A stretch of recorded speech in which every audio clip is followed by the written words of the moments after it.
খানদান আছে, আমার হাশিমি খানদানে ফেললেন। হাশিমি খানদানে অনেক পরিবার আছে, আমার শ্রেষ্ঠ পরিবারে ফেললেন। আনা খায়রুকুম নাফসা, আনা খায়রুকুম বাইতা, যে কোনো ক্রাইটেরিয়ায় হোক, মানদণ্ডে হোক, গোটা বিশ্বের মধ্যে আমি সেরা। চিল্লায় বলেন ঠিক কি না? ওয়ালা ফখর। কিন্তু এজন্য আমি অহংকার করি? বিশ্বনবীর মনে কোনো অহংকার ছিল?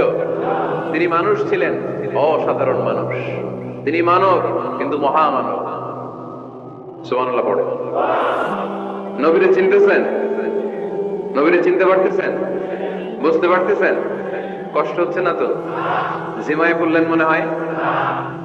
কষ্ট হচ্ছে? কষ্ট হইলে বললেন। তাহলে প্রথম পরিচয় কি ছিল?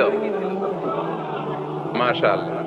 এই যেটা ক্লাস, তাফসীর মাহফিলের ক্লাস, আমার যে কত ভালো লাগে। ছোট্ট ছোট্ট ছেলেরা যখন এসে বলে, হুজুর আমি আপনার ক্লাসের ছাত্র। তাই আমি বললাম, আমি আবার কই পড়াই, তুমি ছাত্র? ওই যে ইউটিউবে ওয়াজ করেন, আমি ওই জায়গার ছাত্র। অনেক বোনেরা আমাদেরকে কাগজে লিখে পাঠায়, হুজুর আমি আপনার তাফসীর ক্লাসের একজন নিয়মিত ছাত্রী। এয়ারপোর্টে ওই দিন এক ফ্যামিলি দৌড়ে আসছে, বলে হুজুর আমার পুরো ফ্যামিলিটাই আপনার ক্লাসের ছাত্র। আলহামদুলিল্লাহ, আমার জীবন ধন্য। আমার জীবন ধন্য যে আমার কথাগুলোকে লোকজন ক্লাসের মতো মনে করে। এইটাই করা দরকার। বুঝলেন কিনা জিজ্ঞেস করব, উত্তর করবেন। যা বললাম আবার আপনারা শোনাবেন। এক পক্ষের কথা হইলে ঝামেলা আছে না নাই? আমি শুধু বলেই গেলাম, আপনারা শুনলেন। জিমানি আসবে, ঘুম আসবে, শয়তানের গুতা আসবে, ঠিক কিনা? কিন্তু যদি জিজ্ঞেস করি, আওয়াজ করে যদি উত্তর দেন, শয়তানের ওয়াসওয়াসা ঢুকতে পারবে? আর এখানে তো সব শয়তান আসবে কোত্থেকে? ওদের এক একটা তাকবীর দিলে বঙ্গোপসাগরে যে ইবলিস যে পড়বে। তাহলে আমার নবীর প্রথম পরিচয় তিনি রাসূলুল্লাহ, ঠিক কিনা? তিনি রাসূল ছিলেন।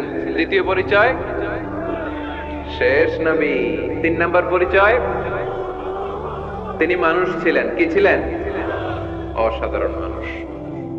4 নাম্বার পরিচয়, আমার নবী কখনো মন গড়া কিছু বলতেন না। খেয়াল করে শুনবেন, আমার নবী মন গড়া কিছু বলতেন? ওনারা সব শিখাই দিত কে? ওনার শিক্ষক কে? পৃথিবীর কোন মানুষের কাছে উনি পড়ছেন? ওনার লেখাপড়া করা লাগে? আরে লেখাপড়া করা লাগে তো আমাদের লেখা লাগে, আমাদের পড়া লাগে। নবীর লেখা লাগে না, নবীর পড়া লাগে না।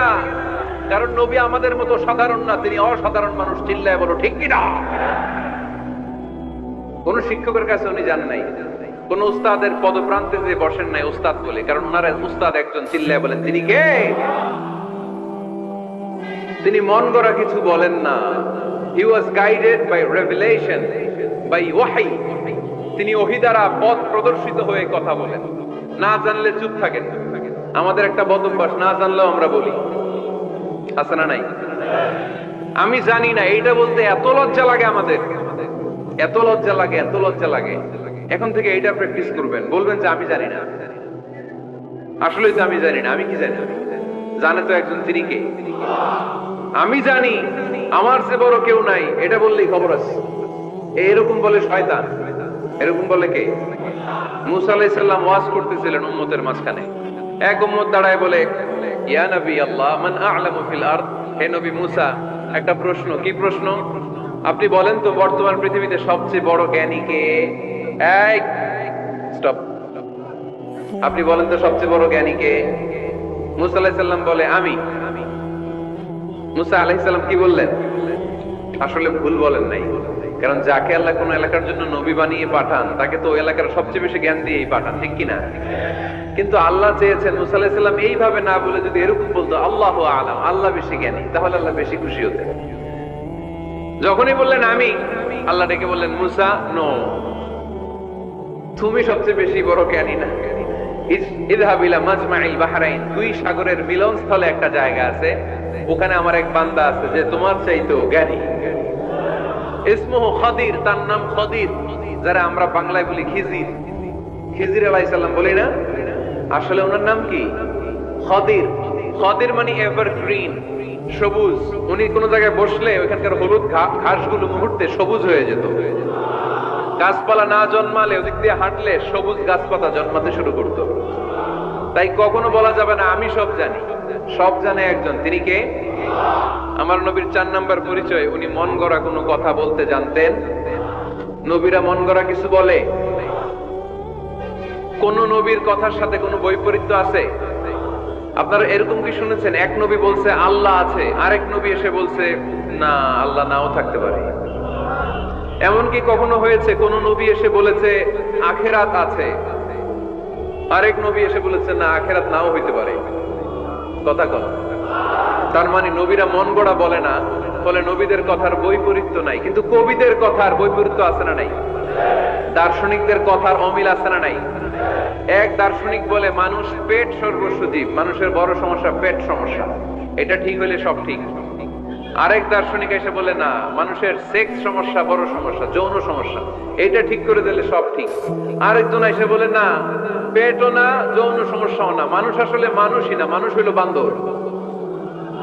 তাহলে দেখেন 3 দার্শনিক 3 কথা বলছে, ঠিক কিনা? কিন্তু পৃথিবীতে যে লক্ষাধিক নবী, একজনের কথার সাথে আরেকজনের কথার কোনো অমিল আছে? কারণ নবীরা দার্শনিকদের মতো মন মস্তিষ্ক প্রসূত মন গড়া কথা বলে না, তাদের কাছে কথাগুলো আসে একটা হেডকোয়ার্টার থেকে। হেডকোয়ার্টারটা কার? এজন্য আল্লাহ বলেন ওয়ামা ইয়ানতিকু আনিল হাওয়া ইন হুয়া ইল্লা ওয়াহিয়ুন ইউহা। আমার নবী মন গড়া কিছু বলেন না, আমার কাছ থেকে ওহী পেয়ে তারপরে তিনি মুখ খোলেন। সুবহানাল্লাহ পড়েন আওয়াজ করে। কোন নবীর ফলোয়ার আপনি? কার ফলোয়ার? সালমান খানের ফলোয়ার হয়ে কি খুশি? অমুকের সাথে সেলফি তোলে কিভাবে ফেসবুকে মারতেছে দুমায়া লাইক, আছে না নাই? একটা লাইক পাওয়ার জন্য কত সেলফি, এমনে ওমনে। কার ফলোয়ার তুমি? জেনে নাও তোমার হিরোকে। Know your hero, know your prophet. তোমার নবীকে আজকে চিনে যাও। তুমি কার ফলোয়ার, তুমি কার ফ্যান, কে তোমার সেলিব্রিটি, জেনে যাও। মন গড়া কিছু বলতেন না, মন গড়া কখনো কিছু বলে নাই। মক্কায় ইহুদিরা এসে দল পাকালো, চল মুহাম্মদকে আজকে প্রশ্ন করে আটকায় দিল। কি প্রশ্ন করবি? ইহুদিরা বলে এমন প্রশ্ন জানা আছে এগুলোর কিছুই মুহাম্মদ জানে। ইহুদিরা এসে হাজির, মুহাম্মদ আমরা কালিমা পড়ে মুসলমান হব। আল্লাহ রাসূল তো মহা খুশি, তাই আসো, তবে শর্ত আছে। কি শর্ত? 3টা প্রশ্নের উত্তর দিতে পারলে লাইন ধরে আমরা সব কালিমা পড়ে ফেলব। কোন 3টা প্রশ্ন বলো? তারা প্রশ্ন শুরু করলো। প্রশ্ন নাম্বার 1, মা হুয়া রূহ। মুহাম্মদ বলো তো রুহু কারে বলে? রুহু কি? রুহু কাকে বলে? এই ক্যামেরাম্যান, এই তোমার কি? বসো মিয়া, এখনো ভদ্রতা শিখো নাই। আলোচনার মাঝখানে এদিক দিয়ে উঠবে ওদিক দিয়ে উঠবে, চপ চপ চপ, কথা নাই, বসো। কেউ উঠবে না, ক্যামেরাম্যান, অতিথি, সভাপতি, কোনো কথা না। আলোচনার মাঝখানে no one is allowed to talk or to make any disturbance. প্রশ্ন নাম্বার 1, মা হুয়া রূহ। মুহাম্মদ বলো রুহু কারে বলে? এই যে রুহু, এটা দেহের মধ্যে ঢুকলে মানুষ নড়ে চড়ে, অ্যানিমেশন, জীবন্ত প্রাণবন্ত, আছে না নাই? এটা যখন চলে যায় আর লড়ে আর নড়ে চড়ে। 2 কান্দে ছিল যে তোমারে 2 জনা পাহারা, তোমারে একলা থইয়া পালাইছে তাহারা। তোমার 8 কুঠুরি 9 দরজা বন্ধ এবার হলো রে, হলো মুখে আল্লাহ রসুল সবে বলো। দুয়ারে আইসাছে পালকি, নাই হরি গাও তোলো রে তোলো, মুখে আল্লাহ রসুল সবে বলো। ও মুখে আল্লাহ রসুল সবে বলো, ঠিক না? আমাদেরকে একলা ফেলে যখন রুহু চলে যায়, দেখে কোনো নাড়াচাড়া নাই। ইহুদিরা বললো প্রথম প্রশ্ন রুহু কারে বলে বলো। 2 নাম্বার প্রশ্ন, মান হুম আসহাবুল কাহাফ। আসহাবে কাহাফ সম্পর্কে কি জানো? কি জানো বলো। গুহাবাসী, গুহাবাসীদের সম্পর্কে কি জানো? অনেক আগে তারা এসেছিল পৃথিবীতে। 3 নাম্বার প্রশ্ন, মান হুয়া যুলকারনাইন। যুলকারনাইন সম্পর্কে কি জানো বলো। প্রশ্ন কয়টা? প্রথম প্রশ্ন কি সম্পর্কে? রূহ। দ্বিতীয় প্রশ্ন আসহাবে কাহাফ। তৃতীয় প্রশ্ন যুলকারনাইন। আল্লাহ রাসূল সাল্লাল্লাহু আলাইহি ওয়াসাল্লাম বললেন গাদান উজিবুকুম। তাফসীর ইবনে কাসিরে এসেছে, তিনি উত্তর দিলেন গাদান উজিবুকুম, আই উইল আনসার টুমরো। আগামীকাল উত্তর দিব। কারণ জানেন না তো কি করে বলবেন, আর না জানলে উনি বানায় কিছু বলেন। কারণ কোরআন তো পরিচয় দিয়েই দিল তিনি মন গড়া কখনো কিছু বলেন। আগামীকাল উত্তর দিব। ওরা আগামীকাল উত্তরের জন্য হাজির, কিন্তু ওহী আসে নাই, উনি বলতেও পারে না। বিশ্বনবী আবার বললেন গদান উজিবুকুম, আগামীকাল দেব। তারপরের দিন ইহুদিরা এসে হাজির, বিশ্বনবী উত্তর করতে পারেন না। বিশ্বনবী আবার বললেন গদান উজিবুকুম, আগামীকাল বলে দেব। আগামীকাল ওরা এসে হাজির, তৃতীয় দিনও তিনি পারেন না। এসে হাসাহাসি শুরু করছে, এই মক্কার লোকেরা দেখো, এই লোকটা এতদিন তোমাদেরকে ভুল বুঝাইছে। এই লোকটা এতদিন বলেছে তিনি নবী। তিনি যদি নবী হতো তিনি তো প্রশ্নের উত্তর করতে পারতো, পারে না কেন? পারে না কেন? এটাই প্রমাণ করে তিনি নবী নয়।